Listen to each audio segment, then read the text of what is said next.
இந்த விசுவாசனால் உண்டாகும் நீதி அது உங்களை பாவியிலிருந்து நீதிமான இடத்துக்கு கொண்டு வரல ஆரம்பிக்க முடியறது இல்லை. மார்ட்டின் லூத்தரோட ஆர்கியூமெண்ட் வந்து பாத்தீங்கன்னா, அவருடைய தியாலஜிக்கல் ஆர்கியூமெண்ட் வந்து விசுவாசனால் நீதிமானாக்கப்படுகிறோம், I am no longer sinner, I am righteous அப்படின்றதா அவருடைய argument. That is just the beginning. That's a good argument, but that's the beginning. Martin Luther என்ன பண்ணாரு, அவர் என்ன பேசினான்றது ஒண்ணு, அவர் என்ன பண்ணான்றத நிறைய பேர் போட்டு விட்டுறோம். அவர் பேசினது மட்டும் தான் பார்த்து.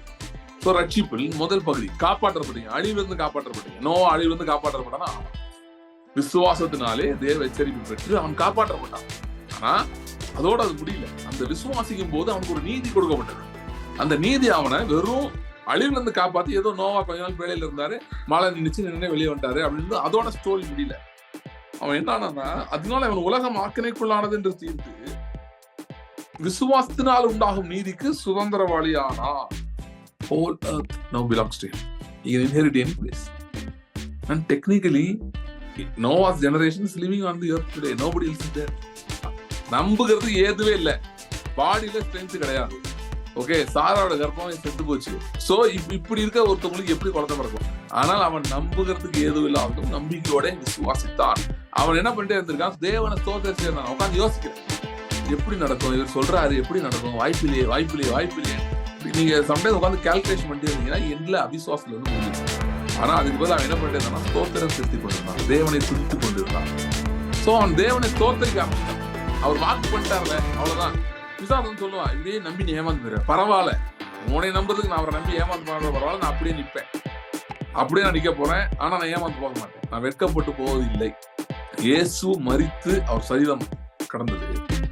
அந்த சரீரத்தை ஒருத்தர் எழுப்ப முடியும்னா, மரித்த இயேசுவின் சரீரத்தை உயிரோடு எழுப்ப முடியும்னா, என்னையும் எழுப்ப முடியும், என்னையும் ஆசீர்வதிக்க முடியும், என்னையும் உயர்த்த முடியும், என் சூழ்நிலையை மாற்ற முடியும், என் சரீரத்தையே மாற்ற முடியும், என் பிரச்சனைகளை மாற்ற முடியும் என்று நீங்கள் விசுவாசிக்கிறீங்கன்னா உங்களுக்கு நீதியாக எண்ணப்படும். அந்த நீதி எங்க உங்களை கொண்டு போகுதுன்னா, பூமியை சுதந்திரிக்கிறது கொண்டு போகிறேன்.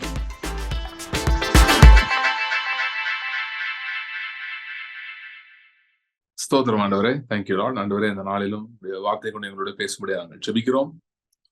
ஆவியாயும் ஜீவனாயும் இருக்கிற வார்த்தைகள் புறப்பட்டு வர முடியாது நாங்கள் ஜெபிக்கிறோம். இந்த வசனம் அது அனுப்பின காரியமாகும்படி வாய்க்கும் என்று சொல்லப்பட்டிருக்கிறது. அப்படியே ஜனங்களுடைய வாழ்க்கையில மாற்றங்கள் ஏற்படட்டும், அற்புத அடையாளங்கள் அதிசயங்கள் உண்டாகும்படியாக நாங்கள் ஜெபிக்கிறோம். வசனத்தை உறுதிப்படுத்துகிறதுக்காக ஸ்தோத்திரம் ஆண்டவரே. அநேக சாட்சிகளை எழுப்புகிறதுக்காக ஸ்தோத்திரம். எல்லா விதமான பிசாசின் வஞ்சகங்கள் பொய்களை எல்லாம் தாண்டி உடைய வார்த்தை தெளிவாய் பிரவேசிக்க முடியாது நாங்கள் ஜெபிக்கிறோம். கிருபையின் கரத்தை கொடுக்கிறோம், ஆசீர்வதியும். இயேசு கிறிஸ்துவின் நாமத்தில் ஜெபிக்கிறோம் பிதாவே, ஆமென். இப்ப வந்து நம்ம இந்த அசென்ஷன் அப்படின்னு போன மீட்டிங்ல பேசினேன், புதன்கிழமை. பரமேறுதல் அப்படின்னு டைட்டில்ல. பரமேறுதல்னே நிறைய பேர் வந்து அவங்களுக்கு மைண்ட்ல வர்றது வந்து இயேசு கிறிஸ்துவ பரமேறினது தான் வரும். ஆமா, அவர் பரமேறினாரு, உண்மைதான். ஆனால் அவர் பரமேறது மட்டும் விஷயம் இல்ல, நாமும் பரமேற வேண்டும். சில பேர் நினைச்சிட்டு இருக்க மாதிரி, அதாவது கடைசியில வருகை அப்ப பரமேறுவோன்றதுலாம் கிடையாது. அது ஏறுறது நல்லது, ஆனா இப்ப ஏறணும், இப்ப ஏற முடியும். ஓகே, இன்னைக்கு வந்து பரம் ஏறலன்னா நமக்கு தெரியலன்னு அர்த்தம், இல்ல அதை பத்தி நம்ம கவனம் செலுத்தணும்னு அர்த்தம். பரம் ஏற வேண்டும், ஏற வேண்டிய அவசியம் இருக்கிறது, ஏற வேண்டிய சாத்திய கூறுகள் இருக்கிறது. ஓகே, சோ ஏன் இது முக்கியம்னா, இந்த வெஞ்சன்ஸ் ஆஃப் காட் சீரிஸ் நான் பேசுகிறேன், தொடர்ந்து பேசினேன் இல்ல, அது வந்து நிறைவேறது, அதை செயல்படுத்துறதுக்கு வந்து பாத்தீங்கன்னா கண்டிப்பா வந்து இந்த அசென்ஷன் இஸ் நீடட். அசென்ஷன் இல்லாம பண்ண முடியாது. ஏன் பண்ண முடியாது அசென்ஷன் இல்லாம அப்படின்னா, வெஞ்சன்ஸ் வந்து happens in the realm of the spirit, not in the flesh. இப்போ வந்து சில பேர் சில கேள்விகள் எனக்கு கேட்டிருந்தாங்க. நான் இந்த வெஞ்சன்ஸ் பத்தி பேசும்போது, ஈவன் முன்னாடியும் காலில் கூட கேட்டிருந்தாங்க, இப்போ கூட கேட்டிருந்தாங்க. இப்போ வந்து முன்னாடி எங்களுக்கு வந்து இப்ப என்ன தோணுது சொல்லப்பட்டதுன்னா, எல்லாரையும் மன்னிக்கணும், உங்களுக்கு தீமை செஞ்சவங்களை மன்னிங்க அப்படின்றது சொன்னாங்க. அப்படியே நாங்கள மன்னிச்சு அப்படியே விட்டுட்டோம். இப்போ வந்து நீங்க வந்து வேற மாதிரி சொல்றீங்க. நீங்க என்ன சொல்றீங்க, இல்ல கர்த்தர் பழி வாங்குவார் அப்படின்னு சொல்றீங்க, கர்த்தருடைய பழி வாங்குதல் பத்தி நிறைய பேசுறீங்க. அப்ப நாங்க என்ன பண்ணணும், எப்படி ஜெபிக்கணும் அப்படின்னு மாதிரி கேட்கறாங்க. இதுக்கு ஆன்சர் தான் ஆவியில ஜெபிக்கணும். ஆவியில ஜெபிக்கணும், வெறும் அந்நிய பாஷை ஜெபிக்கிறத பத்தி மட்டும் நான் சொல்ல, ஆவிக்குரிய மண்டலங்களுக்கு பரமேறி என்னன்னா, நீங்க ஆவியில ஜெபிக்கும் போது இன்னும் பரமேறுதல். அதான் இப்ப நான் பேசிட்டு இருக்கேன். இன்னைக்கு பேசுவேன். இந்த பரமேறுதல் அந்த ஆக்டிவிட்டி நீங்க செய்யும் போது என்ன நடக்குதுன்னா, உங்கள் கண்கள் பிரகாசம் அடைகிறது. நீங்கள் உயரங்களுக்கு எழும்புகிறீர்கள். அப்படி எழும்பும் போது உங்களுக்கு வந்து காரியங்கள் தெளிவாக ஆரம்பிக்கும். யாரை என்ன எப்படி டீல் பண்ணணும்னு தெரியும். ஓகே, தாவீது ராஜா ஆகும்போது சாலமோன் சொல்றான், ஒரு 3 பேரை விட்டு வைக்காதான். யோவாபுன்னு ஒருத்தன், அந்த படைத்தளபதி, பழைய படைத்தளபதி யோவாபு சொல்றான். அப்புறம் சீமேயின்ற ஒருத்தன் சொல்றான், அவனையும் நீ சும்மா விடாதன்றான். அப்புறம் வந்து யாரு இன்னொருத்தன் சொல்றான் நினைக்கிறேன், சொல்றான். அப்புறம் இவனே ஒருத்தன் சும்மா விடல. யார் கூட பிறந்தவன் அதோனியாவை சும்மா விடல. கூட பிறந்தவன் இல்ல, அதான் அவங்க அப்பாவுக்கு பிறந்தவன் அம்மாவுக்கு பிறந்தவன் இல்ல, அவனை சும்மா விடல. சோ இந்த மாதிரிலாம் சில ஆக்டிவிட்டிஸ் வந்து பண்றாங்க இவங்களா. சோ யாருக்கு இரக்கம் பாராட்டணும், யாரை இழுத்து விடணும் நெருப்புல இருந்து, யாரை வந்து தள்ளி விடணும், இதெல்லாம் வந்து தள்ளி விடணும் இல்ல, அப்படியே விட்டுருணும். யாரும் தள்ளி விட வேணாம், நம்ம அவங்களே போயிடுவாங்க. யார் அப்படியே விட்டுருணும் அப்படின்றதெல்லாம் வந்து நம்ம வந்து அறிந்து கொள்ளணும். அது ஆவியிலிருந்து அறிந்து கொள்ள வேண்டிய காரியங்கள் இவைகளெல்லாம். இவைகள் மாம்சத்துல இருந்து அறிந்து கொள்ள செய்ய முடியாது. ஸோ அதனாலதான் பரமேறுதல் முக்கியமாகுது. So to enforce the vengeance of God you have to ascend. Okay, so ascension பத்தி எதான் போன வாரம் ஆரம்பிச்சேன், போன மீட்டிங்ல ஆரம்பிச்சேன். டேனியல் 7ல இருந்து சில காரியங்கள் நம்ம பார்த்தோம். அசென்ஷன் பத்தி, ஃபவுண்டேஷன்ஸ் பத்தி பார்த்தோம். ஸோ தொடர்ந்து அதை பத்தி நம்ம பார்க்கலாம், இன்னும் கொஞ்சம் பார்க்கலாம்.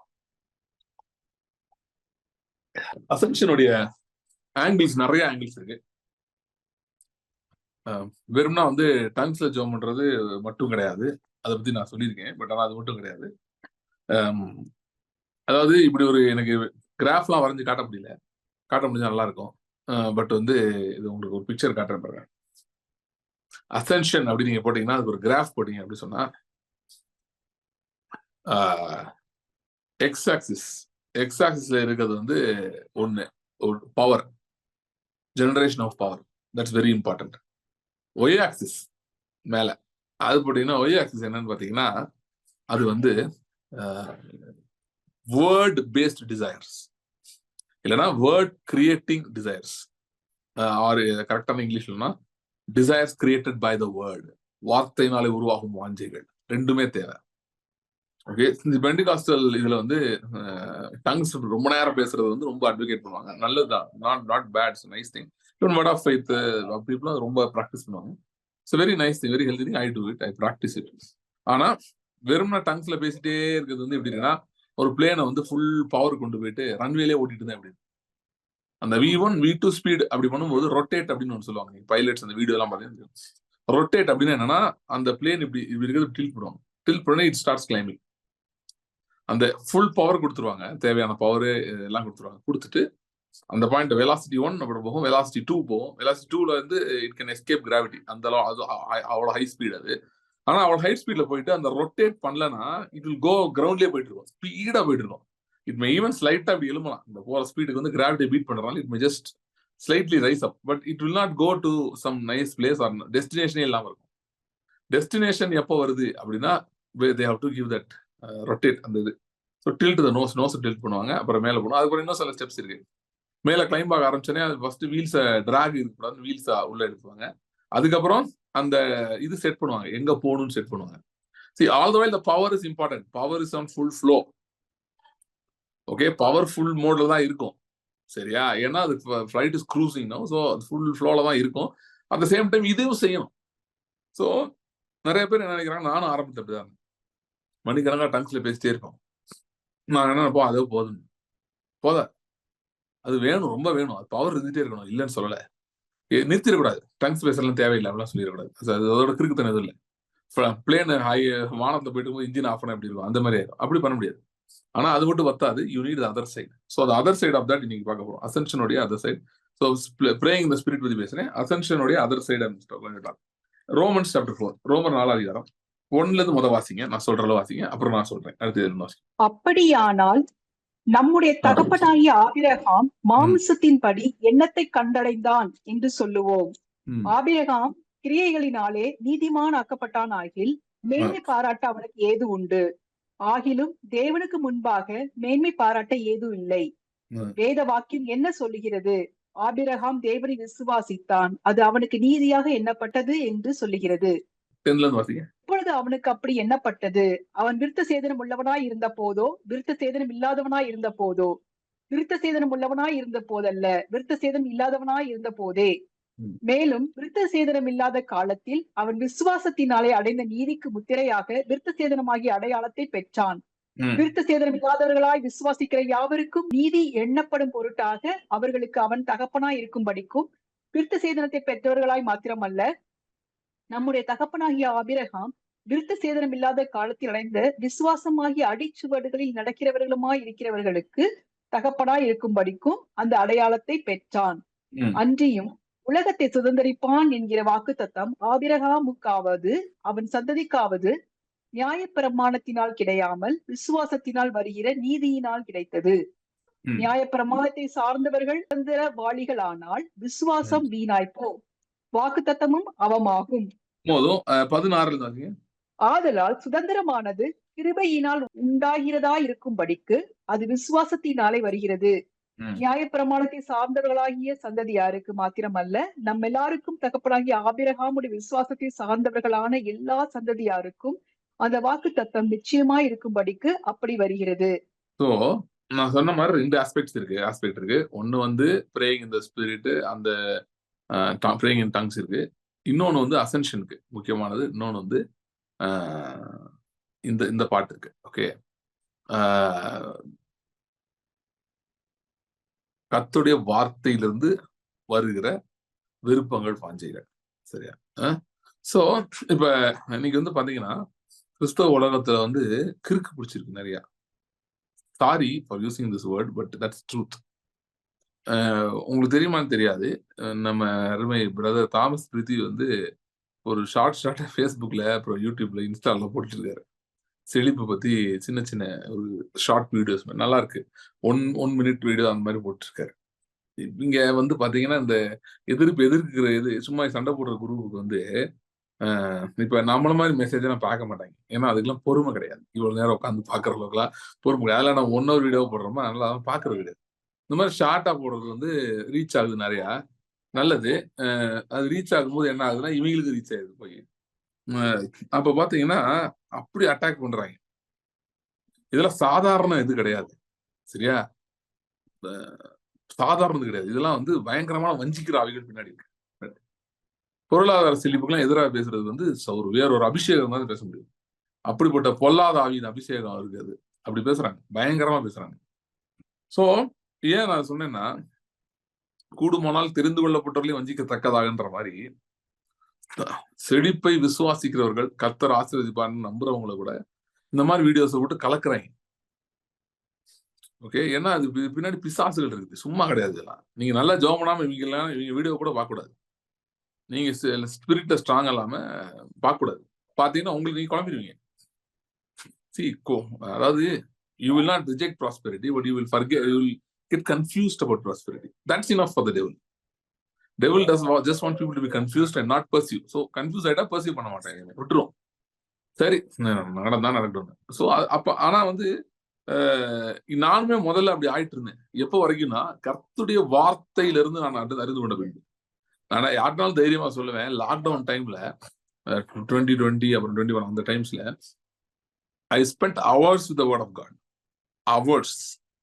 I came to the conclusion, prosperity is such a powerful message from God. Okay, அப்படின்னு உறுதியாக நான் திருஷ்டாந்தமாக என்னால சொல்ல முடியும். அந்த அளவுக்கு வந்துருச்சு. Okay, there is beyond doubt. நான் வந்துட்டேன். இனிமேட்டு வந்து யாரும் வந்து கேட்டாலும் எனக்கு வந்து அவன் எவன் சொன்னாலும் நான் நம்ப மாட்டேன். ஏன்னா அந்த அளவுக்கு கர்த்தருடைய வார்த்தையிலிருந்து நான் எடுத்துட்டேன். ஸோ ஒரு உறுதி எனக்கு வந்துருச்சு. இப்ப அதை இன்ஹெரிட் பண்றதுக்கான steps I'm doing and praying, I'm following it up. Okay, so அந்த உறுதி வேண்டும். சரியா? ஸோ இப்போ ஒரு ஏரோப்ளைன் தான். ஏன்னா அசென்ஷனுக்கு ஏரோப்ளைனை தவிர எக்ஸாம்பிள் எதுவும் சொல்ல முடியுமான்னு தெரியல புரிய வைக்கிறதுக்கு. ஏரோப்ளைனோட அந்த பைலட் வந்து ஒரு விஷயம் உறுதியா இருக்கணும். Is to be confident in what is doing. அந்த ஈவன் அந்த ரொட்டேட் பண்றதோ, அந்த நோஸ் வந்து லிஃப்ட் பண்ணுவாங்க, ஏர் லிஃப்ட் பண்ணுவாங்க இந்த பறக்கிறதுக்கு, அந்த ப்ராசஸோ you should be very confident. அதே மாதிரி டெஸ்டினேஷன் எங்க செட் பண்றாரோ யூ ஷுட் பி கான்ஃபிடென்ட். சும்மா குத்து மதிப்பா போனா வைக்க முடியாது. சும்மா ஓடுவோம், எங்கேயாவது போவோம், அப்படிலாம் போக முடியாது. ஸ்பெசிஃபிக்கா இருக்கணும். ஓகே, அதே போல கர்த்தருடைய வார்த்தையிலிருந்து இந்த காரியங்களை குறித்து நாம் உறுதியா இருக்க வேண்டும். இது வெளியே இருந்து குழப்பறாங்கன்றது ரெண்டாவது. நமக்குள்ளே குழப்பம் எப்போ வரும்னா, வெளியே இருந்து சில பேர் பைபிளை வச்சு குழப்புவான். வசனத்தை ஏதாவது தப்பு தப்பா கோட் பண்ணுவான். மேலோட்டமா ஒரு 10-15 வருஷம் வச்சிருப்பாங்க. அதை எடுத்து பேசிட்டே இருப்பாங்க. லீராய் தாம்சன் சொல்றாரு, இந்த பண ஆசை எல்லாத்தையுமே வேற இருக்கிற இந்த ஒரு வசனத்தை வச்சு பிசாசு நிறைய விசுவாசிகளை பிச்சைக்காரனா வச்சிருக்கான்னு சொன்னார். இந்த வசனத்தை பிசாசு பயன்படுத்தி புல்பிட்ஸ்ல இருந்து பயன்படுத்தி பிச்சைக்காரனா வச்சிருக்கான் அப்படின்னா நிறைய விசுவாசிகளை. இது ஒரு பக்கம். இன்னொரு பக்கம் ஏன் இந்த வார்த்தையில ஸ்ட்ராங்கா இருக்கணும்னா, சோதனைக்காரன் வருவான். எப்படி வருவான்? சூழ்நிலைகள் மூலமாக வருவான். வந்து இந்த வார்த்தையை எடுத்து போட வருவான். வந்து சொல்லுவான், எல்லாம் நடக்காது, நீ என்ன எந்த விசுவாசிச்சுட்டு இருக்க, அதுக்கு முதல் கரெக்டா முதன்னு கேட்பான். உங்களுக்கு கரெக்டா தெரியுமா உண்மையிலேன்னு அப்படின்னு கேட்பான். அதுக்கும் நம்ம ஸ்ட்ராங்கா பதில் சொல்லுவோம். சூழ்நிலையில வச்சுட்டு சொல்லுவான், இங்க பாரு இவ்வளவு சூழ்நிலை இருக்குது, அப்ப இவங்க சொல்றதெல்லாம் இந்த இன்டர்பிரேஷன்லாம் தப்பு, இந்த அவன் சொல்றதான் கரெக்ட், இந்த அவன் சொல்றான் பத்தியா உலகத்துல ஒன்னும் கிடையாது, பிச்சைக்காரனா இருக்கணும்ன்றான், அதுதான் கரெக்ட், அப்படிதான் கர்த்தர் வச்சிருக்காருன்னு உங்களை கன்வின்ஸ் பண்ண வருவான். சோதனைக்காரன் வருவான். நான் சொல்றேன், உறுதியா சொல்றேன். விசுவாசம் நிக்கிறீங்களா, சோதனைக்காரன் வருவான், கண்டிப்பா வருவான். இன்ஃபேக்ட் ஆண்டவர் அந்த திசையெல்லாம் குடிக்க போறாரு. உங்க கையில 10,000 ரூபாய் இருக்குன்னு வச்சுக்கோங்களேன். ஆண்டவர் உங்ககிட்ட என்ன சொல்றது, 1 கோடி ரூபாய் ப்ராஜெக்ட் கொடுங்க. கையில எவ்வளவு இருக்கு? 10,000 ரூபாய். எவ்வளவு பெரிய ப்ராஜெக்ட் கொடுப்பாரு? 1 crore ப்ராஜெக்ட் கொடுப்பாரு. இதுதான் நம்முடைய கர்த்தர். புரிஞ்சுக்கோங்க அவரை பத்தி. அவர் அப்படிப்பட்டவர். சோ அப்படின்றப்ப சோதனை தான் வருமா வராதா? வரதானே செய்யும். இதெல்லாம் வரும்னு வேற சொல்லணுமா? ஏன்னா உங்க கையில இருக்காது. அப்ப எது பிசாசு கேள்வி கேட்பான். அப்பயும் கர்த்தருடைய வார்த்தை தான் உங்களுக்கு உதவி செய்யும். உறுதியா இருந்தீங்கன்னா அது உங்களுக்குள்ள போய் உங்களுக்கு அதுக்கு ஒரு தொடர்பு ஏற்பட்டு உங்கள் ஆவியினால உங்களுக்கு அது விளக்கப்பட்டிருந்தால் உங்களுக்கு நீங்க உறுதியா நிற்க முடியும். See, Satan uses situations to bully you, but you can use the word of God to bully him. Okay? Satan uses situations to bully you. You can use the word of God to bully him. Only the word. Sword of the Spirit, which is the word of God. அது மட்டுமே அவனை எதிர்த்து நிற்க முடியும். வேற எதுவும் முடியாது. See, you cannot even bring results and explain to the devil. Okay? I mean, he'll make you think and give new ideas. சொல்லுவான், இல்ல இது இப்படி நடந்துச்சு, இதெல்லாம் நடந்துச்சு, ஆனா இது எப்படி நடக்கும்னு கேட்பான். நீ போனோட நம்பினப்பா, அது நடந்துச்சு, அது சின்ன அற்புதம், இது பெரிய அற்புதம், இது எப்படி நடக்கும்? சின்னது நடக்கும், பெருசு நடக்குமா? வாய்ப்பு இருக்கான்னு கேட்பான். சோ அதனால ஜாக்கிரதையா இருக்கணும். சரியா? சோ அதனால இந்த வார்த்தைகள் மிக முக்கியமானது. சரி, இங்க எப்படி ஆரம்பிக்கிறார் ரோமர் 4 பவுல் அப்படின்னா, அப்படியா நம்முடைய தகப்பனாய் ஆபிரகாம் மாம்சத்தின்படி எண்ணத்தை கண்டடைந்தார் என்று சொல்லுவோம். அப்படின்னா ஆவி இல்லாம மாம்சத்தின்படி என்ன கிடைச்சிச்சு அவனுக்கு? ஒண்ணுமே கிடைக்கலன்ற. ஒண்ணுமே கிடைக்கல அவனுக்குன்ற. ஆபிரகாம் கிரியைகளினால் நீதிமானாக்கப்பட்டானாகில் மேன்மை பாராட்ட அவனுக்கு ஏது உண்டு? ஆகிலும் தேவன் முன்பாக மேன்மை பாராட்ட ஏதுவில்லை. வேத வாக்கியம் என்ன சொல்லுகிறது? ஆபிரகாம் தேவனை விசுவாசித்தான், அது அவனுக்கு நீதியாக எண்ணப்பட்டது என்று சொல்லுகிறது. எப்பொழுது நீதியாக எண்ணப்பட்டது? விருத்த சேதனம் உள்ளவனா இருந்த போதா, விருத்த சேதனம் இல்லாதவனா இருந்த போதா சொல்லி விருத்த சேதனம் உள்ளவனாக முன்னாடியே 17 அதிகாரம் 99 விருத்த சேதனம் பண்ணப்படுகிறான் Abraham.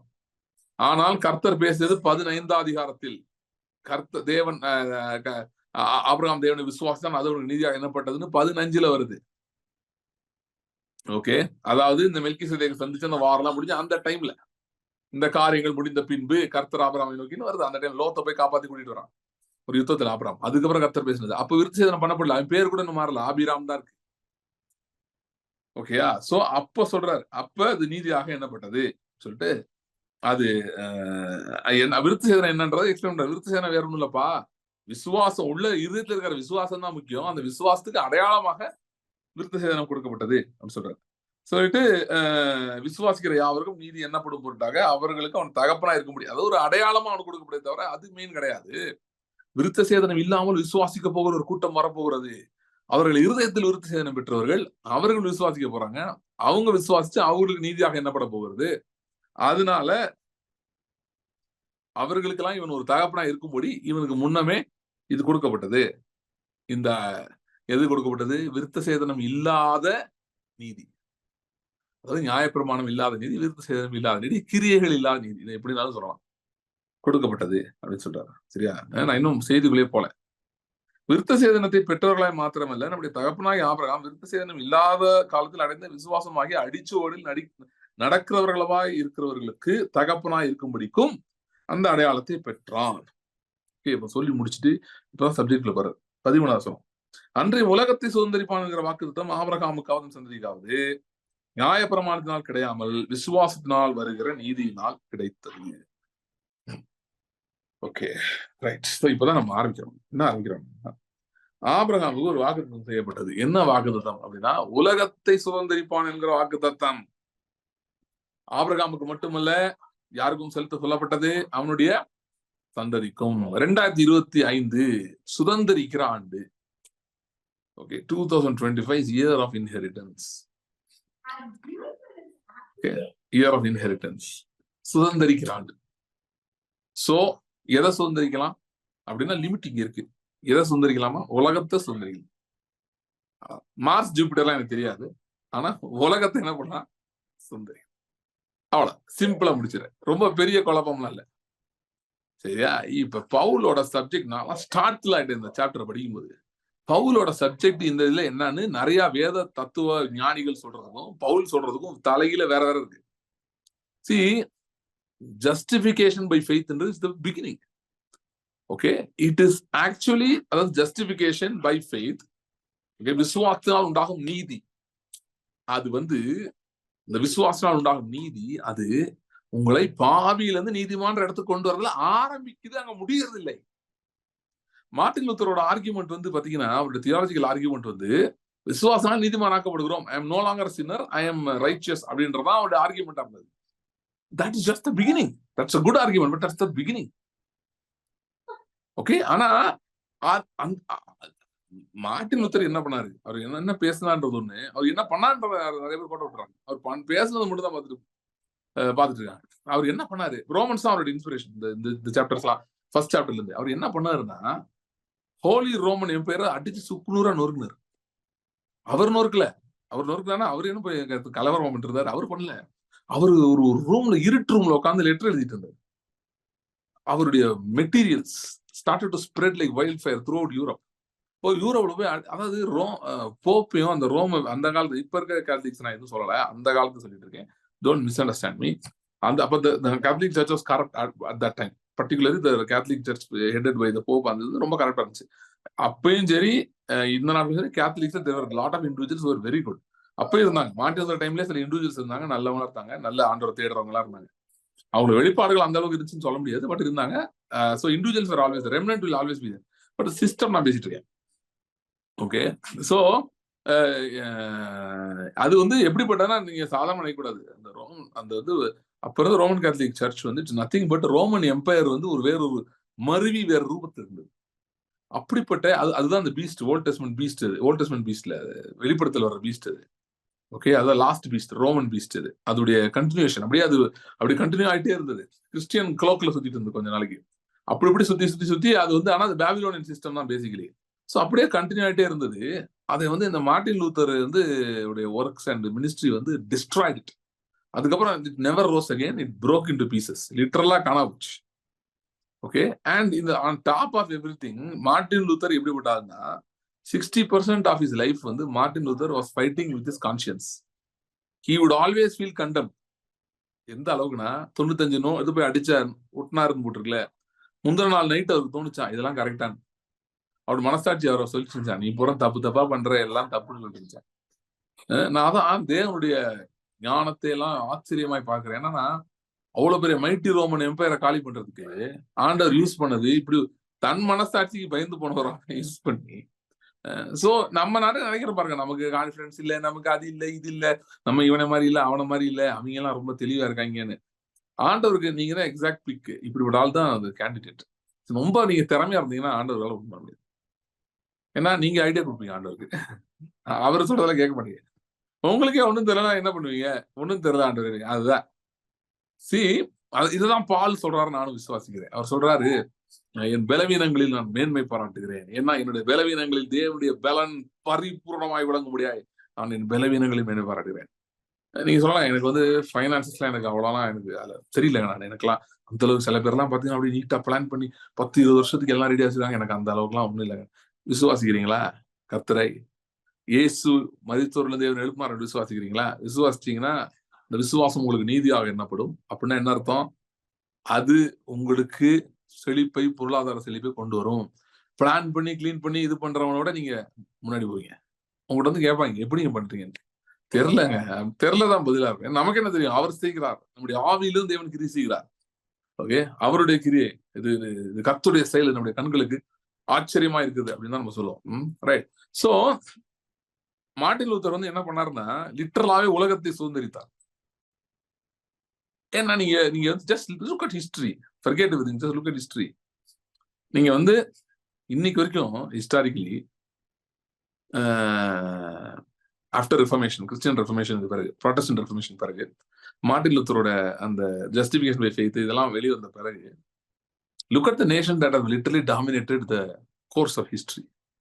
Okay, Britain ruled the world, which is a Protestant nation, which embraced Martin Luther and his teachings. Germany rose to so much power. Even Hitler மாதிரி ஆளுங்க கூட அதை வந்து எங்கே கொண்டு போனாங்க. Again, இது வந்து unpopular truth. Hitler was a fan of Martin Luther by the way. So அதாவது அவன் அதை மிஸ்யூஸ் பண்ணிட்டான், அது வேற விஷயம். பட் ஆனால் ரொம்ப மார்ட்டின் லூதர் ரொம்ப மரியாதை, ஏன்னா ஜெர்மன் ஹீரோன்னு அவரை ரொம்ப புகழ ஆரம்பிச்சிட்டான். ஓகே, ஸோ ஜெர்மனி வந்து went ahead and did great things. And then அதுக்கப்புறம் இருக்கிற decade till now technically belongs to United States, which is again Martin லூத்தருடைய பெரிய பேஸ் நேஷன் மாதிரி. மார்ட்டின் லூத்தரை இன்னைக்கு வரைக்கும் ரிவேர் பண்ற நேஷன்.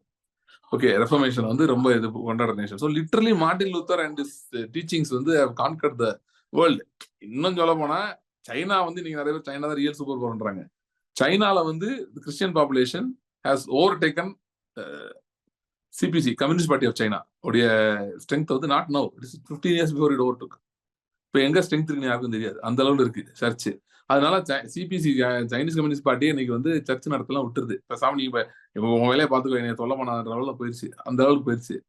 ஸோ அகைன் அது அங்க நடந்த ஒர்க்குடைய பிரைமரி இன்ஃபுளுன்ஸ் வந்து மார்ட்டின் லூத்தருடைய டீச்சிங்ஸ் எம்ப்ரேஸ் பண்ண British and American missionaries, there work. Okay, so literally இந்த வசனம் உலகத்தை சுதந்திரிப்பான்றது மார்ட்டின் லூத்தர் மூலமாக, அவர் விசுவாசித்து செயல்படுறது மூலமாக இவ்வளவு பெரிய அளவு வந்திருக்கு. சோ நான் என்ன சொல்ல வரேன்னா, பட் அகைன் வந்து நான் அதனால என்ன சொல்ல வரலன்னா அவ்வளவுதான் முடிஞ்சு போச்சு எல்லாம் நான் சொல்ல வரல, சரியா? அது வந்து ஒரு ஒரு பிகினிங் மாதிரி, நமக்கு ஒரு திருஷ்டாந்தம் மாதிரி இருக்கு, லைவ் திருஷ்டாந்தம். அதாவது பைபிள் நாட்கள் நடந்தது இல்லை, இப்பவே கண் முன்னாடி நடக்கிறது. சோ இதெல்லாம் வந்து கண் முன்னாடி ரீசென்ட் ஹிஸ்டரி. இதை வந்து nobody will dispute whatever I said. Nobody will dispute. இதெல்லாம் historically everybody will accept. Okay, right. So justification by faith, okay, because of the gift of righteousness, அப்படி தொடங்குறது, நீதிமானாக்கப்படுகிறது தொடங்குறது. எங்கே போய் முடிகிறதுனா விசுவாசனால் உண்டாகும் நீதியினால் சுதந்தரிப்பதில் முடிவடைகிறது. It ends in inheritance, not in justification. Gift of righteousness makes you inherit what? The earth. ஏன் the earth ன்னு சொல்றேன்னா, அப்பனா வேற எதனை இன்ஹெரிட் பண்ண முடியாது, சுதந்திரிக்க முடியாது என்ன இருக்குது? பூமியே சுதந்திரிப்பான ஒருத்தன்னா அது வேற என்ன? What is missing? சோ ஆனா அன்பார்ச்சுனேட்லி மார்ட்டின் லூத்தரை ஃபாலோ பண்றேன்னு சொல்ற நிறைய பேரு, அவர் டீச்சிங்ஸ் ஃபாலோ பண்றேன்னு சொல்ற நிறைய பேரு எங்க இருக்காங்கன்னா, justified by faith அப்படி சொல்லிட்டு உட்கார்ந்து இருக்காங்க. சரி, okay, when are you going to inherit by faith? When are you going to inherit by faith? இப்படி ஏற்கனவே நடந்திருக்கா? யாராவது விசுவாசம் உண்டாகும் நீதினால உலகத்தை சுதந்திரிச்சிருக்காங்களா? நடந்திருக்கு ஏற்கனவே. எபிரேயர் 11 அதிகாரம், எபிரேயர் 11:7. விசுவாசத்தினாலே நோவா தற்காலத்திலே காணாதவைகளை குறித்து தேவ எச்சரிப்பு பெற்று பயபக்தி உள்ளவனாகி தன் குடும்பத்தை ரட்சிப்பதற்கு பேழையை உண்டு பண்ணினான். அதனாலே அவன் உலகம் ஆக்கினைக்குள் உள்ளானதென்று தீர்த்து விசுவாசத்தினால் உண்டாகும் நீதிக்கு சுதந்திரவாளி ஆனான். ஓகே, விசுவாசத்தினாலே நோவா என்ன பண்ணானா, தற்காலத்திலே இந்த வசனத்துல 2 பாட்டு இருக்கு பாருங்க. தற்காலத்தில் காணாதவைகளை குறித்து தேவ எச்சரிப்பு பெற்று தன் குடும்பத்தை ரட்சிப்பதற்கு பேழை உண்டு பண்ணான். ஃபர்ஸ்ட் பாயிண்ட், ஒரு பெரிய மழை வரப்போகுது, அதனால ஒரு பெரிய அழிவு வரப்போகுது என்பதை விசுவாசத்தினாலே நோவா முதல்ல கண்டுபிடிக்கிறான். சோ விசுவாசம் முதல்ல என்ன பண்ணுதுன்னா, நீங்க என்ன ஆபத்து இருக்கீங்கன்னு காட்டி கொடுக்குது, சரியா? காட்டி கொடுத்துட்டு அதுல தப்பிக்க வழி என்ன அப்படின்னு சொல்லுது. சோ இது சோ குடும்பத்தை ரட்சிப்பு இங்க வருது, அதாவது ஜஸ்டிபிகேஷன் வருது, ஃபர்ஸ்ட் ஸ்டெப். நம்ம கிறிஸ்து இல்லாம ஆதாமின் குடும்பத்துல இருக்கிறோம் அப்படின்னா எப்படி ஒரு அழிவு ஆக்கினை தீர்ப்பு பூமியில வந்து அழித்ததோ அதே மாதிரி ஆதாமின் குடும்பத்துல இன்றைக்கும் ஆக்கினை தீர்ப்பு இருக்குது. சில பேர் சொல்றாங்க இயேசு சிலுவையில் மரிச்சிட்டாலும் ஆக்கிய தீர்ப்பு கிடையாது. அதெல்லாம் கிடையாது. கண்டிப்பா இருக்கும். யார் மேல கிடையாதுன்னா விசுவாசிக்கிறவர்கள் மேல மட்டும்தான் கிடையாது. ஏன்னா தேவன் வந்து இந்த பூமியை கிளியர் பண்ண போறாரு. கிளியர் பண்ணி யாருக்கு கொடுக்க போறாரு? ஆபிரகாமுக்கும் அவன் சந்ததிக்கும் கொடுக்க போறாரு. இது என்னங்க அப்ப ஆபிரகாம் மட்டும் சொன்னா மற்றவங்க கிடையாதா? இல்ல இல்ல, அவர் ரொம்ப நியாயமானவர். ஏன்னா ஆபிரகாம் ஏற்கனவே சொல்லிட்டாரு, உனக்குள் பூமியின் வம்சங்கள் எல்லாம் ஆசீர்வதிக்கப்படும். வெளிப்படுத்தும் விஷயத்துல அதான் வருது, சகல கோத்திரங்களிலும் பாஷைக்காரர்களும் இருந்து எங்களை நீர் தெரிந்து கொண்டு. அப்படின்னா எவ்ரி ட்ரைப் ஆனர், எவ்ரி டிஃபரெண்ட் ஜாதி, இது குரூப், என்னவோ லாங்குவேஜ், எத்தனிக் குரூப், அது இது எதா இருந்தாலும் எல்லாத்தையும் ஒரு ரெப்ரஸன்டேட்டிவா தான் ஆபிரகாம் இருப்பான். ஆபிரகாமோட சந்ததின்னு ஒருத்தனாவது இருப்பான். சோ அவர் என்ன பண்ணிட்டாருன்னா, உனக்குள் பூமியின் வம்சங்கள் எல்லாம் ஆசீர்வதிக்கப்படும் என்று சொல்லி அந்த ஆபிரகாமின் ஆசீர்வாதத்தை கிறிஸ்து மூலமா எல்லாரும், எந்த ஜாதியானும், எந்த கோத்திரத்தானும், எந்த லிங்குவிஸ்டிக் பேக்ரவுண்டு, அவன் எவனா இருந்தாலும் எடுத்துக்கலாம், ஓகே அப்படின்னு சொல்லி எல்லாருக்கும் கொடுத்துட்டார். ஆனா நீ யாராவும் இருக்கலாம், ஆனா விசுவாசிக்கணும். இயேசுவை தேவன் மருத்துவ எழுப்பார் என்று கிறிஸ்துவை விசுவாசிக்கணும். விசுவாசித்தால் இந்த ஆசீர்வாதம் நீ பங்குள்ளவன் அவன் சொல்லிட்டு பல கோத்திரங்கள், பல ஜாதியார், பல பாஷைக்காரர்கள் ஆபிரகாமுக்கு பிள்ளைகளை ஏற்படுத்தி கொடுத்துட்டு என்ன சொல்லிட்டாருன்னா, இந்த பிள்ளைங்களுக்கு தான் பூமின்னு சொல்லிட்டாரு. சோ பூமியிலே ஆக்கின தீர்ப்பு நடந்து கொண்டிருக்கிறது. அது இன்னும் நடந்து கொண்டுதான் இருக்கும். எதுக்கு, எப்ப வரைக்கும் இருக்குன்னா ஆபிரகாமின் சந்ததி மட்டுமே பூமியில் இருக்கிற வரைக்கும் அது இருக்கும்.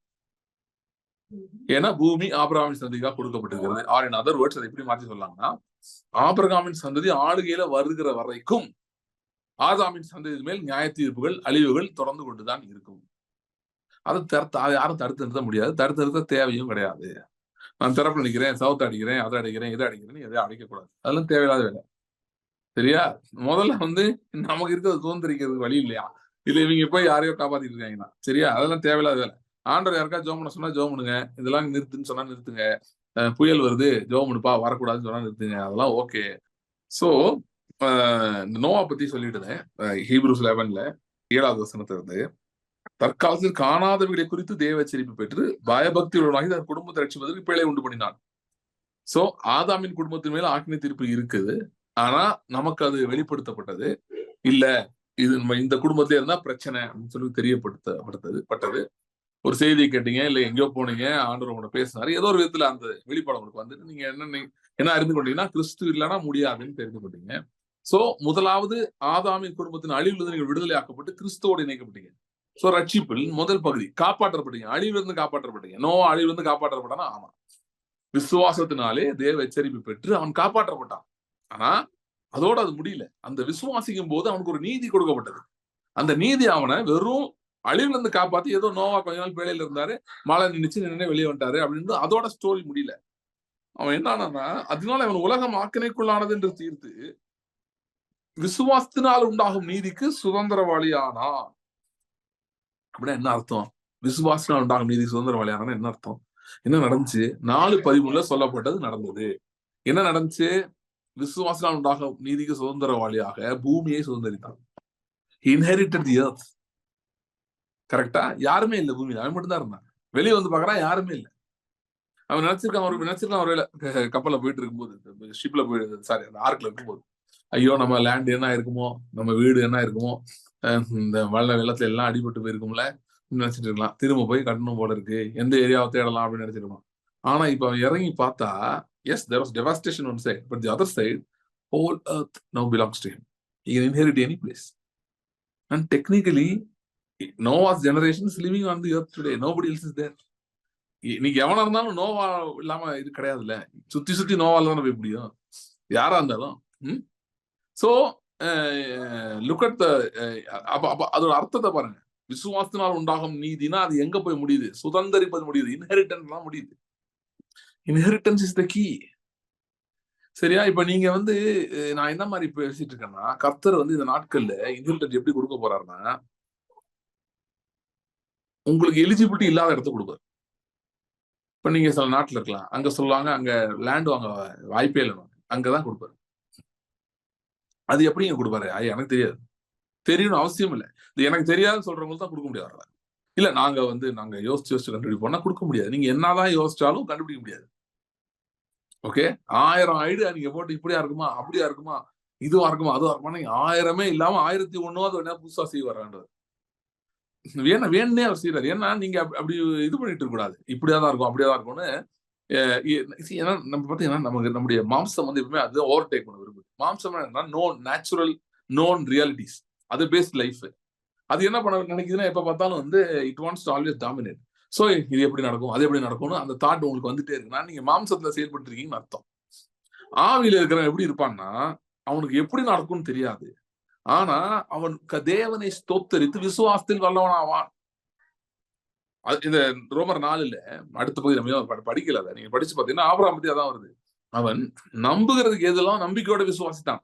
என்ன விசுவாசித்தான்? நிலைமை என்ன? தன் சரீரம் செத்து போனதையும் சாராளின் கர்ப்பம் செத்து போனதையும் அவன் கண்டுகொள்ளாமல் லிட்டரலா he did not consider he did not consider his body being dead and Sarah's womb being dead. He did not consider those facts. They were facts, but he did not consider those facts. But what did he do? அவன் விசுவாசத்தில் வல்லவனான. எப்படி? இல்லாதவள் இருக்கிறது போல அழைக்கிறவர். So inheritance நம்ம பேசுறோம், சுதந்திரிக்கிறது நம்ம பேசுறோம்னா எப்படிப்பட்ட எண்ணங்கள் நம்முடைய மனதில் இருக்க வேண்டும் அப்படின்னா, கர்த்தருடைய வார்த்தையிலிருந்து வருகிற எண்ணங்கள் எப்படிப்பட்ட எண்ணங்கள் என்றால் இல்லாத இருக்கிறது போல அழைக்கிறவர். ஏசாயா 60 வருது, தர்ஷீஷின் கப்பல் வந்து உனக்காக காத்திருக்குன்னு வருது. நீங்க யோசிக்கலாம், எனக்கு எதுக்கு தர்ஷீஷ் கப்பல் வருது? இப்ப ஊட்டில எல்லாம் வந்து பாத்தீங்கன்னா கடலே கிடையாது, கப்பல் எங்க வந்து நிக்கும்? அது மாதிரி வந்து நான் ஏன் அப்படி சொல்றேன்னா, அந்த மாதிரி சில பேர் சிச்சுவேஷன் இருக்கு. இப்ப ஊட்டிக்கு எப்படி கடல்லையோ அந்த மாதிரிதான் சொல்றாங்க. எனக்கெல்லாம் வாய்ப்பே இல்லைங்க, வாய்ப்பே இல்லைங்க. Correct, naturally impossible. ஏசு சொல்றாரு மனுஷனால் கூடாததுதான் இது, தெரியும், நான் இல்லைன்னு சொல்லலையே. ஆனால் தேவனாலே கூடாத காரியம் ஒன்றும் இல்லை, மனுஷரால் கூடாததுதான்.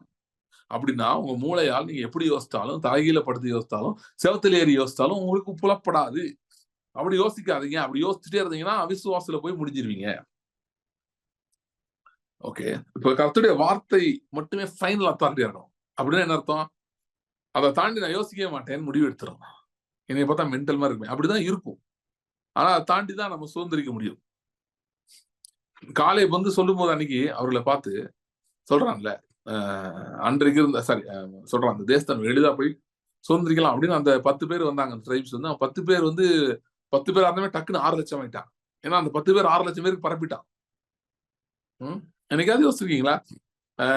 அந்த அந்த அந்த 6 லட்சம் பேர் இருக்காங்களே, அவங்களுடைய பிள்ளைங்க உள்ள போச்சு, அவங்க ஒய்ஃப் என்ன ஆனாங்கன்னு யோசிச்சு பார்த்திருக்கீங்களா?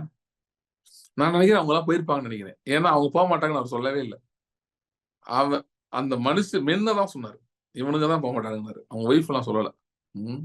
சரி, ஓகே. சோ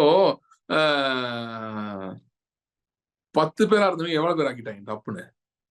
6,10,000 நம்பர் டப்புன்னு கூடிடுச்சு. 6,10,000 பேர் ஒரு பக்கம் உட்காந்துக்கிட்டு சொல்றாங்க உள்ள போகுது. அப்ப காலை சொல்றது கிறுக்குத்தனமா தானே இருக்கும்.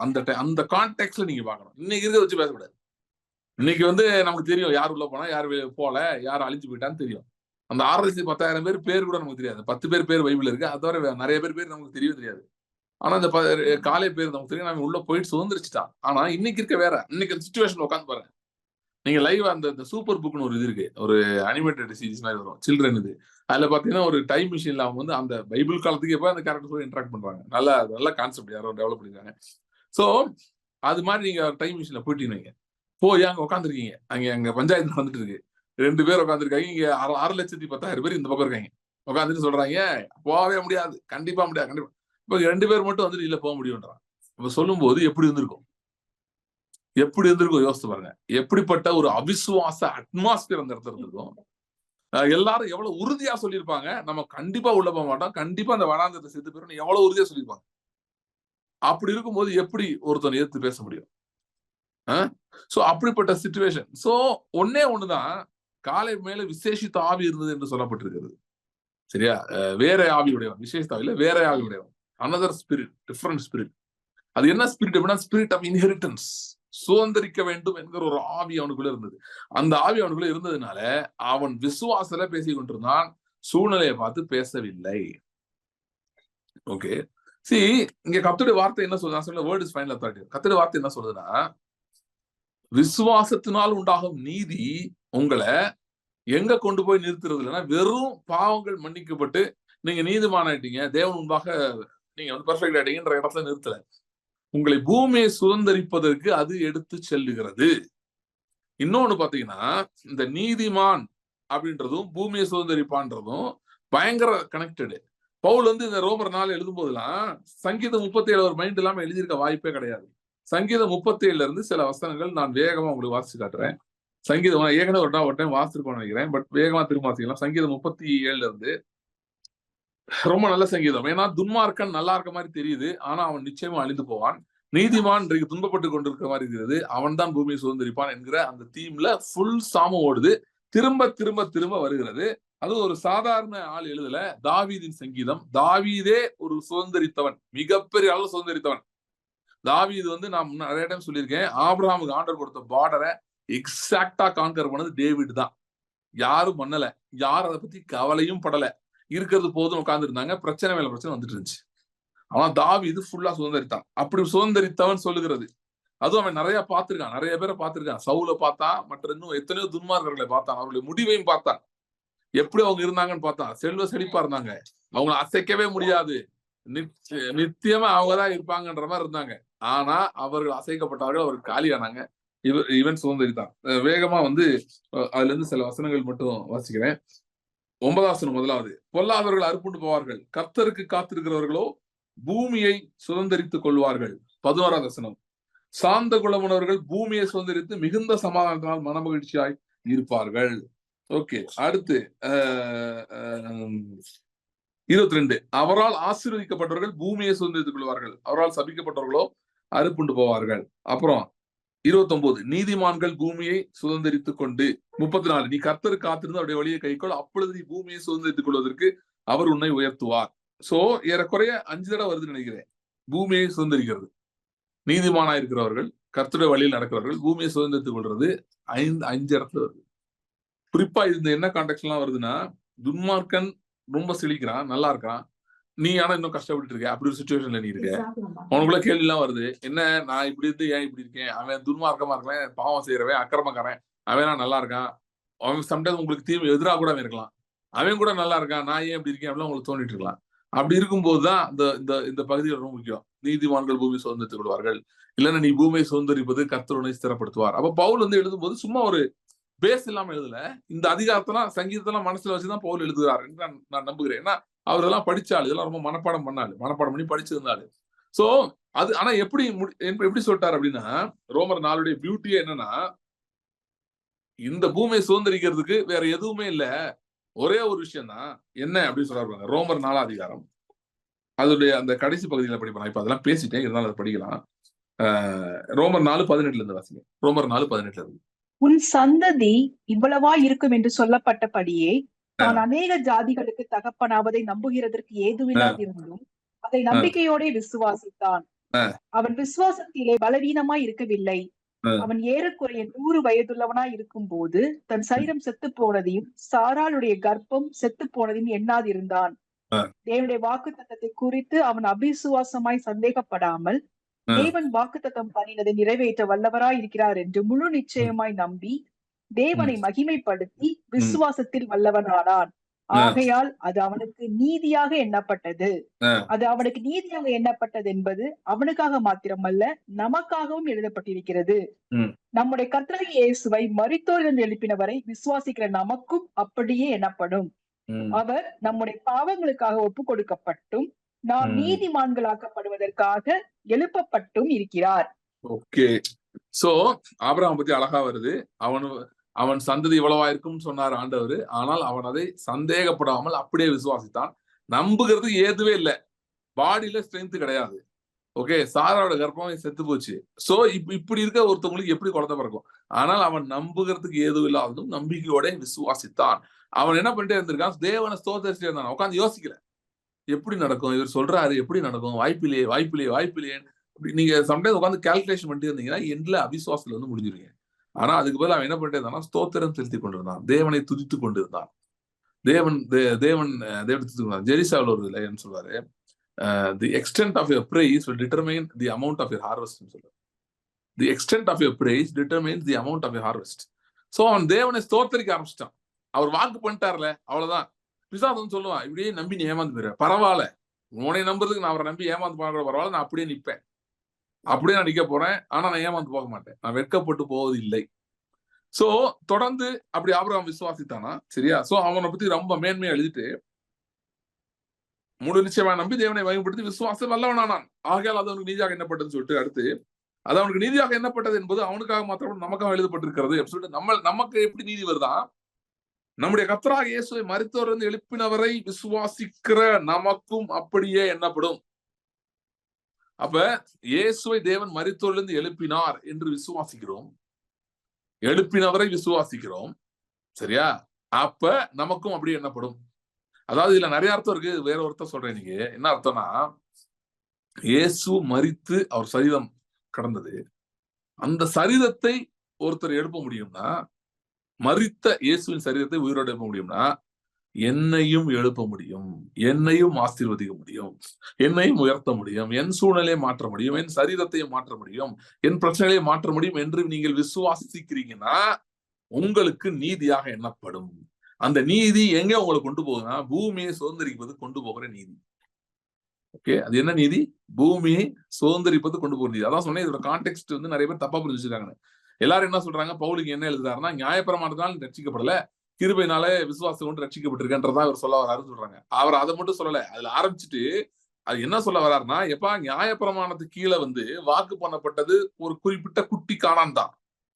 ஓகே, ஏவியர், எமோரியர், எபூசியர் இருக்கிற கானான் தான், அந்த 7 பேர் இருக்க கானான் தான். ஆனா 7,000 இல்லைன்னா 7 கோடி மக்கள் இருக்கிற பூமி கிறிஸ்துவ மூலமாய் நியாயப்பிரமாணம் இல்லாமல் விசுவாசத்தினால் நீதிமான்கள் ஆக்கப்படுகிறவர்களுக்கு வாக்கு பண்ணப்பட்டிருக்கிறது என்று சொல்லுகிறார். கம்பேரிங் டூ திங்ஸ், அது மட்டும் கிடையாதுப்பா, கானான் கிடையாதுப்பா, அது வந்து ஆபிரகாமுடைய பிசிக்கல் சந்ததிக்கு அந்த நாட்களில் இருந்தவர்களுக்கு கொடுக்கப்பட்டது. அது நியாயப்பிரமாணத்துக்கு கீழே மோசேயின் மூலமாக மோசேயை கூட்டிட்டு போனார், அப்புறம் யோசுவா காலத்தை நிறைவேறினது கரெக்ட். ஆனா இன்றைக்கு இருக்கிற வாக்குத்தத்தமே வேறன்றார். அதனாலதான் பாருங்க, இவர் கோட் பண்ற வாக்குத்தத்தமே வேற. உலகத்தை ஆபிரகாம் சுதந்திரிப்பான்றதை எங்க இருந்து பவுல் எடுத்தாரு? ஜெனிசிஸ் 40 இருந்து எடுக்கிறாரு. ஏன்னா மெல்கிசதேக் அங்க வருகிறார். மெல்கிசதேக்கு நான் மோஸ்ட்லி நெக்ஸ்ட் வீடியோ மெல்கிசதேக் பத்தி பேசுவேன். மெல்கிசதேக் வந்து ஆபிரகாமோட பெரியவன் என்று எபிரேயர் 7ல வருது. மெல்கிசதேக்கு இருந்த வெளிப்பாடு வேற வெளிப்பாடு. மெல்கிசதேக்கு கானானின் தேவன் கிடையாது, வானத்தையும் பூமியும் உடையவராகிய மோஸ்ட் ஹை காட், உன்னதமானவர். அந்த உன்னதமானவர்ன்ற வேர்டு வந்து அந்த வெளிப்பாடு. இந்த உன்னதமானவர் அப்படின்றவர் பாத்தீங்கன்னா, அவர் வந்து தேசங்களை ஆளுகிறவர், ராஜாக்களை தள்ளி ராஜாக்களை ஏற்படுத்துகிறவர். தானியேல் ஃபுல்லா வரும், உன்னதமானவர் வருவார். அந்த தேவனுக்கு ஆசாரியனா இருந்தவன் மெல்கிசதேக்கு. அதாவது மோசேயின் கூடாரத்தோட மெல்கிசேதேக்கின் கூடாரம் தான் பெரியது என்று எம்பாட்டிக்கா ஹீப்ரூட ரைட்டர் ஏன் சொல்றாருன்னா, மெல்கிசேதேக் வந்து சர்வ பூமிக்கும் ஆண்டவருடைய ஆசாரியனா இருந்தார். ஓகே, அதனாலதான் தாவீது தீர்க்கதரிசனமாக ஆவியினால சொல்கிறான், மெல்கிசேதேக்கின் முறைமையின்படி நீர் என்றென்றைக்கும் ஆசாரியராயிருப்பீர், மனம் மாறாமலும் இருப்பார் என்று கர்த்தர் சொன்னார். ஏன்னா இது பெரிய ஒரு காரியம். சோ அவன் தான் ஆபிரகாமை பார்த்து சொன்னா, வானத்துக்கு பூமிக்கு உடையவராகிய கர்த்தர் என்று சொன்னான். இன்ஃபேக்ட் அவருடைய ஆசீர்வாதம் ஆபிரகாமுக்கு உண்டாயிருப்பதாகனா அதை இமிடியேட்டா ஆபிரகாம் விசுவாசித்தான். விசுவாசித்து சோதோம் ராஜா வந்து அவன்கிட்ட கேட்கிறான், உனக்கு நீ ஒண்ணு பண்ணு, இதை மட்டும் எடுத்துக்கோ, மக்கள் என்கிட்ட கொடுத்துட்டு காசு எடுத்துக்கோன்னு. அவன் சொல்றான், அவன்கிட்ட வந்து ஒரு சிரட்டை கூட நான் வாங்க மாட்டேன், ஏன்னா என்னோட சோர்ஸ், என்னுடைய ஆதாரம் வானத்துக்கும் பூமிக்கும் உடையவராகிய உன்னதமான தேவன், the most high God is my source, அவருக்கு நேராக என் கரங்களை ஏறெடுக்கிறேன்னு சொல்லி அந்த மோஸ்ட் ஹைன்ற நேம் வந்து இது இமிடியேட்லி ரிசீவ்ஸ். தான் ஆராதிக்கிற தேவன் அப்படிப்பட்டவர் என்று ஆபிரகாமுக்கு உடனே புரிஞ்சிருச்சு. அப்பவே நினைக்கிறேன் ஆபிரகாம் கொஞ்சம் தெரிஞ்சிருக்கும்னு நினைக்கிறேன். நமக்கு வந்து நம்மளை வச்சு ஏதோ குளோபல் பிளான் ஆர்டர் வச்சிருக்காரு, ஏதோ வெறும் இந்த எபிரேயர்கள் இந்த யூதர்கள் மட்டும் கிடையாது, இந்த கானானுக்கு போய் ஏதோ இங்க உட்காந்துருக்கலாம் கிடையாது, பெரிய திட்டம் தேவன் வைத்திருக்கிறாருன்னு அப்பவே ஆபிரகாம் நிச்சயம் புரிஞ்சிருக்கும். அதை எடுத்து வேணும்னே கோட் பண்றார் பவுல். வேற மற்ற வாக்குத்தத்தம் விட்டுட்டு இந்த வாக்கு தத்தம் என்று சொல்லுகிறார். ஏன்னா நீங்க மோசையை பிடிச்சிட்டு உட்காந்துருக்கீங்க, நான் மெல்கிசேதேக்கில் நிக்கிறேன்னு பவுல் சொல்றாரு. சோ கிறிஸ்துவைக்குள் ஒருவன் வருகிறவன், விசுவாசத்துக்குள் வருகிறவன் மோசேயின் ஆசாரியத்துவத்துக்கு போறதுல மெல்கிசேதேக்கின் முறைமைக்கு போயிடுறான். மோசேயின் ஆசாரியத்துவத்துல மேக்சிமம் காணான் தான் கிடைக்கும், அது உறுதியா சொல்ல முடியாது, பாதியில போயிடும், நிறைய பிரச்சனைகளோடு கலந்தது. ஆனால் இதுக்கு வரும்போது உலகத்தை சுதந்திரிப்பான் என்கிற வாக்குத்தம் வருகிறது. நியாயப்பிரமாணத்தினால் ஒரு நீதி கொடுக்கப்பட்டது, கிரியைகளால் அடிப்படையில் வந்து நீதி. அந்த நீதியில அதிகபட்சம் காணான் கிடைக்கலாம், அதுவும் நிலைக்காது. ஆனா இந்த நீதி கிறிஸ்துவை மரித்தோர்ல இருந்து எழுப்பினார் என்று விசுவாசிக்கிறதால் ஏற்படுகிற நீதி. இந்த நீதியில போறவங்களுக்கு உலகம் கொடுக்கப்படுகிறது. இதுதான் சுவிசேஷம். ஆக்சுவலா இதுதான் சுவிசேஷம். உன் தேவன் ராஜரீகம் பண்ணுகிறார். எங்க பண்றாரு? உலகம் அனைத்துக்கும் முன்னாடி பண்ணுகிறார். கர்த்தர் ராஜரீகம் பண்ணுகிறார். சங்கீதத்துல வருதுல, கர்த்தர் ராஜரீகம் பண்ணுறார். ஆகவே என்ன, பூமி கழி கூறுவதாக பூமி மேல் ராஜரீகம் பண்ணுகிறார். அதுதான் செய்தி. சோ உங்களுக்கு தேவை என்ன? எதுக்காக நீங்க ஜெபம் பண்ணிட்டு இருக்கீங்க? நீங்கள் தெரிந்து கொள்ள வேண்டும், பூமி உங்களுக்கு கொடுக்கப்பட்டிருக்கிறது. ஸோ அசென்ஷன்ல இது முக்கியம். அதான் சொல்லிட்டு இருக்கேன் நான். வெறும் நான் டங்ஸ்ல பேசுறேன்றது ஒன்று முக்கியம் இல்ல, பிளட் மெடிடேஷன் பண்ணுறது முக்கியம் இல்ல. You should have the word create desires in you. To what extend? To inherit the earth. அப்படிப்பட்ட டிசைர்ஸ் கிரியேட் ஆகணும். அதுக்குதான் கர்த்தருடைய வார்த்தை தேவை. இன்னும் ஒரே ஒரு காரியம் சொல்லி முடிச்சிடலாம். 25வது வசனம். அவர் நம்முடைய பாவங்களுக்காக ஒப்பு கொடுக்கட்டும், நாம் நீதிமான்கள் ஆக்கப்படுவதற்காக எழுப்பப்பட்டும் இருக்கிறார். அவருடைய பாவங்களுக்காக ஒப்பு கொடுக்கப்பட்டும் நாம் நீதிமான்கள் ஆக்கப்படுவதற்காக எழுப்பப்பட்டும் இருக்கிறார். இது நீங்க யோசிக்கிறீங்களா? இயேசுவின் ரத்தத்தினாலும் ஏற்கனவே நீதிமான் ஆயாச்சு, நம்ம ரட்சிக்கப்பட்டோம், நீதிமான் ஆயிட்டோம். ஆனா அது என்ன, நாம் நீதிமான்கள் ஆக்கப்படுவதற்காக எழுப்பப்பட்டிருக்கிறார். அப்பனா இன்னும் நம்ம நீதிமானா ஃபுல்லா ஆகலன்ற மாதிரி வருது. அவர் எழுப்பப்பட்டு ஏதோ உயிரோடு எழுந்த பிறகு நம்மளுக்கு நீதிமான் ஆக்கிட்டு இருக்காரு அப்படின்னு சொல்லி. சோ இது எதை பத்தி வருதுன்னா, இதுதான் அந்த செகண்ட் பார்ட். அதாவது பாவங்களுக்காக ஒப்பு கொடுக்கப்பட்டார். See, you are sin free, you are forgiven, you are a new creation. All those things have happened. Okay, all those things have happened. It's all done. Right? Okay. It's all done. அதெல்லாம் முடிஞ்சிருச்சு. ஓகேயா? ஆனா இன்னும் ஒன்னே ஒன்று bending இருக்கு. அது என்ன பெண்டிங் இருக்குன்னா, பூமியை சுதந்தரிப்பது பெண்டிங் இருக்கு. See, என்னை நீதிமான் ஆக்குறவர் எனக்கு சமீபமா இருக்கிறார். இது கர்த்தருடைய வார்த்தை சொல்லுது. சோ நீதிமான் ஆக்குறவர்னா என்னன்னு சொல்றேன். நீதிமான் ஆக்குறதுனா வெறும் உங்க பாவம் மன்னிக்கப்பட்டு தேவன் முன்பாக கிளியரா இருக்கீங்க மட்டும் இல்ல, மனுஷன் முன்பாக நீ நீதிமான் என்று நிரூபணமாக வேண்டும். அது எப்ப ஆகும்னா, நீ சுதந்திரிக்கும் போது ஆகும். அப்ப இயேசு ஏன் உயிரோடு எழுந்தார் அப்படின்னா, ஒரு ரீசன். இந்த வசனத்தின்படி அவர் எதுக்கு எழுந்தார்னா, நான் நீதிமான்ற ஸ்டேட்டஸ் அடிச்சு உறுதியாக்கப்பட வேண்டும். அது எப்ப நடக்கும்? நான் சுதந்திரிக்கும் போதுதான் நடக்கும். ஆகவே நான் சுதந்திரிப்பதற்கு எனக்கு உதவி செய்யும்படி அவர் உயிரோடு எழுந்தார். ஏன்னா நான் என்றைக்கு சுதந்திரிக்கிறேனோ அன்றைக்குதான் மனுஷர் முன்பாக நான் நீதிமானாக்கப்படுகிறேன். அன்றைக்குதான் அவன் ஒத்துப்பான். நம்ம நிறைய கதை சொல்லலாம் பாருங்க. தாமஸ் பிரித்தி அவர் சொல்லியிருந்தாரு, நம்ம செழிப்பு இருக்கும்போது மற்றவங்களுக்கு கூட சாட்சியா இருக்கணும். இவங்க சொல்றாங்க அதெல்லாம் இல்லையா, பிச்சைக்காரனாலே சாட்சியா இருப்பாங்களாம். எவனுக்கு சாட்சியா இருக்காங்கன்னு எனக்கும் தெரியல. இந்த மாதிரிலாம் கதை சொல்லலாம், அப்படியே ஓட்டிட்டு இருக்கலாம். நாங்க ஒண்ணுமே இல்லைனாலும் கர்த்தருக்கு சாட்சியா இருக்க மாட்டோம், அப்படியா இப்படியா இருக்கும். சரி, ஏதோ பண்றீங்க நல்லது. ஆனா சாட்சினா என்ன தெரியுமா? அதுவே இவங்களுக்கு எல்லாம் புரியாது. சாட்சினா என்னன்னா, நீ ராஜாதி ராஜாவினுடைய ஆள்னு பற்றவன் முலகத்தான் பார்த்து ஒத்துக்கணும். அதுதான் சாட்சி. ஆமா, மகாதேவன் இவர்கள் நடுவில் இருக்கிறார், இவங்களோட இருக்கிறாருன்னு சொல்லணும். இவங்க நல்லவங்கன்னு சொல்றது சாட்சி. அதான் நினைச்சுக்கிறேன், நல்லவங்கன்னு சொல்லணும். நிறைய பேரை நல்லவங்கன்னு சொல்றாங்க. எல்லா மதத்திலையும் நல்லவங்க இருக்காங்க. உலகம் நல்லவங்கன்னு ஒத்துக்கிறதுக்கு நீங்க அநாத ஆசிரமம் வச்சா போதும். இல்லைன்னா இந்தியாவில் சில பகுதிகளில் நீங்க மாடுக்கு ஆசிரமம் வச்சாலே உங்களை நல்லவன்றுவாங்க. அவ்வளவுதான். நான்வெஜ் சாப்பிடாம இருந்தீங்கன்னா நீங்க நல்லவங்க. சோ இப்படி ஊருக்கு ஊரு நல்ல டெஃபினிஷன் மாறிட்டு இருக்கோம். அதெல்லாம் கிடையாது. தேவன், ஜீவனுள்ள தேவன் உங்கள் நடுவில் இருக்கிறார். பவுல் கையில பாம்பு கடிச்சு தொங்குச்சு, செத்துருவான்னு சொன்னாங்க. சாகலனுடையதான் வேறு சிந்தையாகி அவன் தேவன் சொல்லி கொண்டார்கள். அதுதான் சாட்சி. நீங்களே எனக்கு சாட்சிகள்னு சிலுவையில் அறியப்பட்ட இயேசு சொல்ல, உயிர் தெரிந்த இயேசு சொன்னார். புரியுதுங்களா? சோ அப்ப பாத்தீங்கன்னா, இயேசு ஏன் நீங்க ஜீவிக்கிறார்னா நம்மை நீதிமானாக்கும்படி.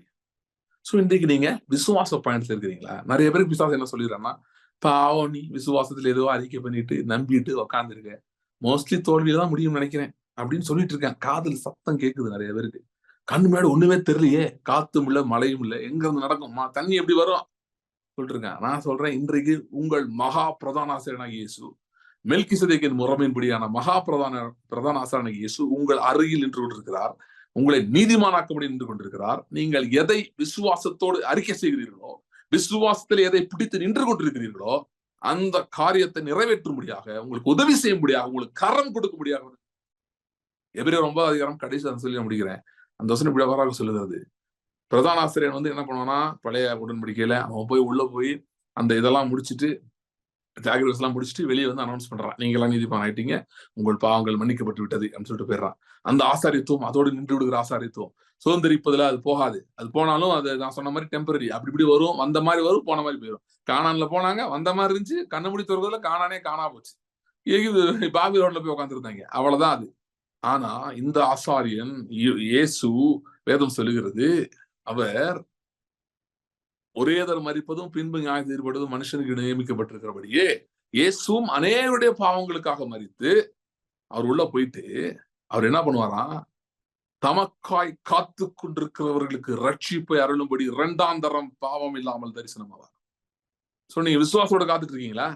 நீங்க எங்கேயோ போய் நிக்கல, எங்கேயோ ஒரு நம்பிக்கை இல்லாத இடத்துல போய் ஒண்ணுமே நடக்காத நிக்கல. நீங்க எங்க நின்றுட்டீங்கன்னா, மகா பிரதான ஆசாரியனாகிய மெல்கிசேதேக்கின் முறைமையின்படியான வானத்துக்கும் பூமிக்கும் உடையவராகிய உன்னதமான தேவனுடைய கூடாரத்தின் வாசல் நின்று கொண்டிருக்கிறீர்கள். வானம் அவருடையதான், பூமி அவருடையதான். அவர் 2ஆம் தரம் பாவம் இல்லாமல் தரிசனம் ஆவார்னா என்ன அர்த்தம்னா, he will put aside your sin. You come to him, he will put aside your sin. He's already done that. Now he's going to appear a second time to give you righteousness and justice and your inheritance. நீங்கள் பூமியை சுதந்திரிக்கும்படி உங்களுக்கு உதவி செய்யும்படி 2ஆம் தரம் தரிசனம் ஆவார். Publica you will be vindicated, publica will be justified, and people will know that you are righteous when you inherit the earth. You are going to inherit the earth because he is standing by your side. சரியா? இன்னும் இதெல்லாம் நீங்க கண்டிப்பா முடிக்க முடியாது. I will continue in the next meeting. ஜெபிக்கலாம். ஸ்தோத்திரம் ஆண்டவரே. Thank you Lord. Hallelujah. Hallelujah. Ora baranta redere yankanto ridere yangerere bro. Hida ramba tara hanto redere yankrento rida ram brante redere ba tara hanto yankento ro brantero. Eda rang granto rida rum brotiri antera gadore brantero.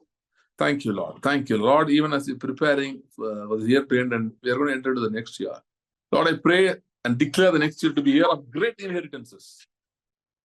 மகா பெரிய சுதந்திரங்களின் ஆண்டா இருப்பதாக, மகா பெரிய சுதந்திரங்களின் ஆண்டா இருப்பதாக, மகா பெரிய சுதந்திரங்களின் ஆண்டா இருப்பதாக. Thank you lord. நினைப்பதற்கும் வேண்டிக் கொள்வதற்கும் மிகவும் அதிகமாய் கிரியை செய்கிறோம். உடைய வல்லமையின்படியே, உடைய வல்லமைப்படியே ஆண்டவரே, புறஜாதிகள் நடுநடுங்கத்தக்க கிரியைகள், அதிசயிக்கத்தக்க கிரியைகள் உங்களுடைய பிள்ளைகள் வாழ்க்கையில் நடக்க போறதுக்காக ஸ்தோத்திரம். பேசப்பட்ட வார்த்தைகள் உறுதிப்படுகிறதுக்காக ஸ்தோத்திரம். அற்புத அடையாளங்களால கன்ஃபார்ம் ஆகிறதுக்காக ஸ்தோத்திரம். அப்படின்னு செய்கிறதுக்காக ஸ்தோத்திரம். இவர்கள் மேல் பேசப்பட்ட வார்த்தைகள், இவர்கள் பேசின வார்த்தைகள், விசுவாசத்திலே பேசினவைகளுடைய பலனை இவர்கள் பார்ப்பார்களாக, அனுபவிப்பார்களாக. Thank you lord. Thank you lord. ஆண்டவரே, இஸ்ரேல் ஜனங்கள் அந்த எகிப்துடைய பிரேதங்களை கண்டார்கள். அப்படியே இவருடைய பிரச்சனைகளின் பிரேதங்கள், the death of their problems, they will see. Not only that, they will see their inheritances. அவைகளை சுதந்திரித்துக் கொள்வார்களாக.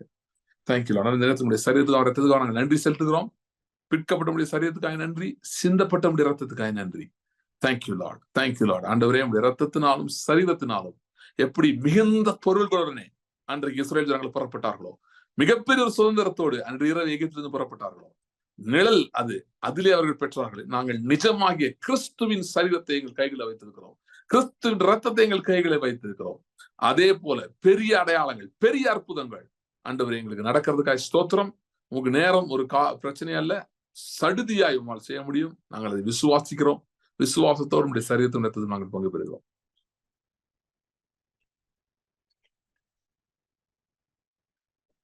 ஸ்தோத்திரம் ஆண்டவரே. அன்று தொடர்ந்து உயரங்களுக்கு எழும்ப, in our mind and in our understanding, உயரங்களுக்கு எழும்ப, to ascend into the heights, எனக்கு உதவி செய்வீராக. இன்னும் இந்த காரியங்களுக்கு நீர் போதித்து இதை நாங்கள் நடக்கும்படி, இதுல நாங்கள் வாக் பண்ணும்படி, இந்த ட்ரூத்ஸ்ல இதை நாங்கள் அனுபவிக்கும்படி எங்களுக்கு உதவி செய்வீராக. இந்த கிருபையின் கருத்துல போடுக்கிறோம். ஆசீர்வாதம் வழி நடத்தும். இயேசு கிறிஸ்துவின் நாமத்தில் ஜெபிக்கிறோம் பிதாவே. ஆமென்.